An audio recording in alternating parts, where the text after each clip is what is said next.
ತೊಟ್ಟಿಲ ಬಳಿಗೆ ಬರುವುದನು ಮೇಲೆ ಹಾರಿ ವೇಗದಲ್ಲಿ ಕಾಳಗ ನಡೆಯಿತು ರೋಷದಲ್ಲಿ ಸೋತಿತ್ತು ಹಾಗೂ ಜಗಳದಲ್ಲಿ ಗೆಲುವಿನ ಹರ್ಷದಲ್ಲಿ ಸಾವಿನ ಪ್ರಾಣವ ಹೀರಿತ್ತು ಬಾಯಲ್ಲಿದ್ದ ಸೌಜಿನುಗಿತ್ತು ನಂಗೆಯು ನೀರನ್ನು ತರುತ್ತಿರಲು ಕೈಬಳೆ ನಾದವು ಕೇಳಿಸಲು ಮುಂಗುಸಿ ಬಾಗಿಲ ಬಳಿ ಬರಲು ಬಾಯಲ್ಲಿ ರಕ್ತದ ಕಲೆಗಳು ಬೆಚ್ಚುತ ಕಣ್ಣುಗೆ ನೋಡಿದಳು ಮಗು ಮರೆತುಕೊಂಡಿದ್ದೆ ಗುಳನ್ನು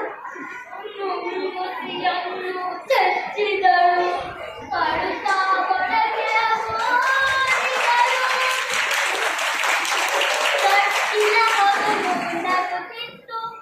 ನೆಲದಲ್ಲಿ ಹಾವು ಸತ್ತಿತ್ತು ದುಡುಕಿನ ಮುತ್ತಿಗೆ ಬಲಿಯಾಗಿ ಮುಸಿ ಕಥೆಯು ಮುಗಿದಿತ್ತು ಹೇಳಿದ್ದು ಸುಳ್ಳಾಗಬಹುದು ನೋಡಿ ಸುಳ್ಳಾಗಬಹುದು ನಿಧಾನಿಸಿಯೋ ನಿಜ ತಿಳಿಯುವುದು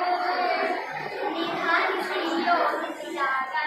ನಿಜ ತಿಳಿಯುವುದು ಧನ್ಯವಾದಗಳು.